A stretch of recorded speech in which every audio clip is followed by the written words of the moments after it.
Cardinality of a set. Cardinality of a set is defined as the total number of elements of a set. Basically cardinality of set जो है ये total number of elements होते हैं किसी भी set के, यानी जितने सेट में एलिमेंट्स होंगे उतनी ही उसकी कार्डिनैलिटी होगी। अगर सेट के एलिमेंट्स जो हैं वो फाइनाइट होंगे तो उसकी कार्डिनैलिटी फाइनाइट होगी। अगर सेट के एलिमेंट्स जो हैं वो इनफाइनाइट होंगे तो सेट की कार्डिनैलिटी जो है वो हमारे पास इनफाइनाइट होगी। Cardinality of a set is basically the size of the set, यानी कार्डिनैलिटी ऑफ सेट जो है ये बेसिकली हमारे पास सेट का साइज होता है कि सेट में कितने एलिमेंट्स हैं। अगर सेट में एक एलिमेंट होगा यानी सिंगलटन सेट होगा तो उसकी कार्डिनैलिटी 1 होगी। अगर हमारे पास ऐसा सेट जिसमें 2 एलिमेंट्स होंगे उसकी कार्डिनैलिटी 2 होगी। और एम्प्टी सेट एक ऐसा सेट है जिसकी कार्डिनैलिटी 0 होती है, यानी कि एम्प्टी सेट ऐसा सेट जिसमें कोई एलिमेंट नहीं होता। तो इसका मतलब है कि एम्प्टी सेट की कार्डिनैलिटी जो है वो क्या होगी, 0 होगी। For a non empty set ए, अगर हमारे पास कोई भी एक नॉन एम्प्टी सेट ए है, then the cardinality of set A is denoted by n of A, यानी कि अगर हमारे पास एक सेट ए है non empty set, empty set ऐसा सेट जिसमें कोई एलिमेंट ना हो, तो एम्प्टी सेट की कार्डिनैलिटी 0 होती है। अब यहाँ पे अगर हमारे पास एक नॉन एम्प्टी सेट है ए, तो इसकी कार्डिनैलिटी को हम एन ऑफ ए की फॉर्म में डिनोट करेंगे। For example, if A is the set of numbers 1 3 5 7 9 and 11। अब देखें, अगर हम इसकी कार्डिनैलिटी कैलकुलेट करते हैं यानी कार्डिनैलिटी ऑफ सेट ए, तो अब हमने चेक ये करना है कि सेट ए का साइज क्या है, यानी सेट ए में कितने नंबर ऑफ एलिमेंट्स हैं। तो 1 2 3 4 5 6, तो सेट ए में टोटल 6 एलिमेंट्स हैं। तो इसका मतलब है कि कार्डिनैलिटी ऑफ सेट ए जो है ये हमारे पास कितनी आ जाएगी, 6, यानी एन ऑफ ए जो है ये किसके इक्वल आएगा, 6 के। To find the cardinality of a set, we use the following rule called the inclusion and exclusion principle for 2 or 3 sets। यानी अगर हमें सेट की कार्डिनैलिटी फाइंड करनी हो तो उसके लिए हम एक रूल यूज़ करते हैं जिसको इंक्लूजन एक्सक्लूजन प्रिंसिपल बोलते हैं। ये हमारे पास 2 सेट्स के लिए अलग से फार्मूला होगा और अगर हमारे पास 3 सेट्स हैं उनके लिए अलग से फार्मूला होगा।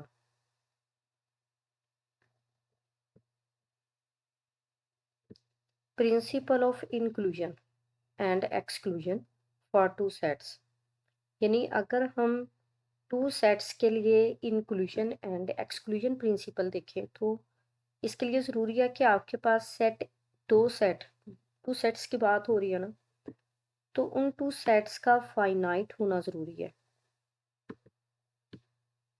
फाइनाइट सेट ऐसे सेट जिनकी कार्डिनैलिटी जो है वो फाइनाइट हो, यानी जिसमें फाइनाइट नंबर ऑफ एलिमेंट्स हों। और इनफाइनाइट सेट एक ऐसा सेट जिसकी कार्डिनैलिटी जो है वो इनफाइनाइट हो, यानी कि उसके नंबर ऑफ एलिमेंट्स जो हैं वो हमारे पास इनफाइनाइट आ जाएं। तो यहाँ पे principal of inclusion and exclusion for 2 sets के लिए ज़रूरी है कि आपके पास 2 सेट्स जो हैं ये फाइनाइट होने चाहिए। Now let A and be finite sets.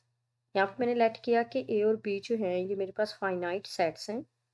Then cardinality of set A union B is equal to cardinality of A plus cardinality of B minus cardinality of set A intersection B. यानी कि अगर हमारे पास यहाँ पे two sets हैं ए और B, तो cardinality of set A union B, यानी ए यूनियन बी की कार्डिनलिटी जो है ये इक्वल होगी cardinality of set A plus cardinality of set B minus cardinality of set A intersection B. अब अगर हमें cardinality of set A union B दे दी जाए और इसी तरह कार्डिनलिटी ऑफ सेट ए भी दी जाए और कार्डिनलिटी ऑफ सेट बी भी दी जाए, तो अगर हमें cardinality of A intersection B find out करने के लिए कहा जाए तो हम इस फार्मूला से इजीली फाइंड आउट कर सकते हैं। या अगर हमें cardinality of set A intersection B दे दिया जाए और cardinality of A union B find out करने के लिए कहा जाए और कार्डिनलिटी ऑफ सेट ए और कार्डिनलिटी ऑफ सेट बी ये भी हमारे पास गिवन हो, तो हम cardinality of A union B जो है वो इजीली फाइंड आउट कर सकते हैं। And A union B and A intersection B are also finite sets, यानी कि हमारे पास यहाँ पे जैसा कि हमने बताया कि ए और बी जो है वो फाइनाइट सेट्स हैं, तो इसका मतलब है कि यहाँ पे ए यूनियन बी और ए इंटरसेक्शन बी भी फाइनाइट सेट होने चाहिए। डेफिनेटली अगर ए और बी जो है ये फाइनाइट है तो उनका यूनियन भी है जो है वो फाइनाइट होगा और उनका इंटरसेक्शन भी जो है वो क्या होगा, फाइनाइट होगा। No, the principle of inclusion and exclusion for three sets. अगर हमारे पास थ्री सेट्स हैं और principle of inclusion and exclusion जो है वो हमने फाइंड आउट करना है यहाँ पे। अब देखिए यहाँ पे जो है वो टू सेट्स की बात हो रही थी और हमने देखा था कि हमारे पास सेट ए और सेट बी दोनों ही जो है वो फाइनाइट होना ज़रूरी था इनका। तो अब देखिए यहाँ पे थ्री नंबर ऑफ सेट्स हैं, तो if A set B and set C are finite sets, ये तीनों ही हमारे पास जो हैं वो फाइनाइट सेट्स होने चाहिए, यानी ऐसे सेट्स जिनकी कार्डिनलिटी जो है वो फाइनाइट नंबर आ जाए और या फिर जिसके नंबर ऑफ एलिमेंट्स जो हैं वो हमारे पास फाइनाइट हों। देन तो देखें cardinality of set A union B union C ये हमारे पास इक्वल होगा cardinality of set A plus cardinality of set B plus cardinality of set C minus cardinality of set A intersection B minus cardinality of set A intersection C minus cardinality of set A intersection C B intersection C plus cardinality of A intersection B intersection C. जैसा कि यहाँ पे हमारे पास A B और सी ये तीनों ही finite sets हैं, तो यहाँ पे A union B union C ये भी फाइनाइट होगा,